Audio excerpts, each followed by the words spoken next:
रात का दूसरा चेहरा। आधी रात को ठीक 1:15 पर मेरी नींद खुलती है। हर रात ठीक 1:15 पर दोपहर में भी। कभी कभी मेरे गाल पर एक अदृश्य थप्पड़ पड़ता है। उसके बाद लोग मेरे कानों में चिल्लाते हैं, जितना जिया उतना और नहीं जिएगा। मैं उन लोगों से ईर्ष्या नहीं, राहत महसूस करता हूं जिनका दुश्मन उन्हें प्रत्यक्ष दिखाई देता है। मेरा दुश्मन मेरे भीतर रहता है, छिपकर, और वही मुझसे वह सब करवाता है जिससे मैं हर सुबह इनकार करता हूं। मैं दुश्मनों से घिरा आदमी नहीं हूं, फिर भी कोई है जो मुझे सोने नहीं देता है। ठीक रात 2:40 पर मैं चीखता हूं, इतनी जोर से कि मेरी आवाज मेरे पास के कमरे तक भी नहीं पहुंचती। वह मेरे भीतर लौट आती है और दीवारों में फंस जाती है। मेरे कमरे में एक दर्पण है। मैं हर रात उससे दूर जाने की कोशिश करता हूं। कमरे के बाएं कोने में दीवार से सटकर छत का उखड़ा पेंट देखता हूं।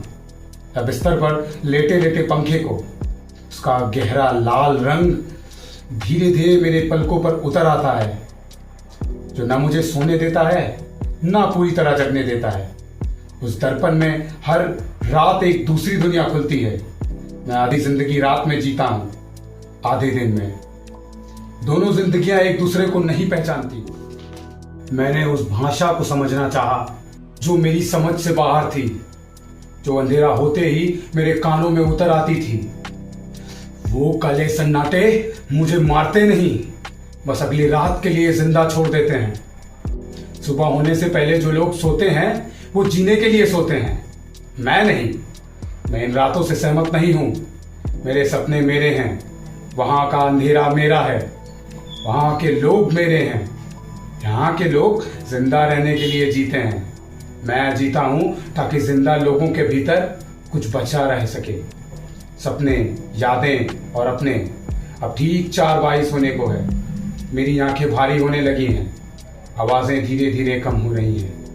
अब दर्पण का गहरा नीला रंग दिखता है। ठीक 5 बजे मैं सो जाऊंगा।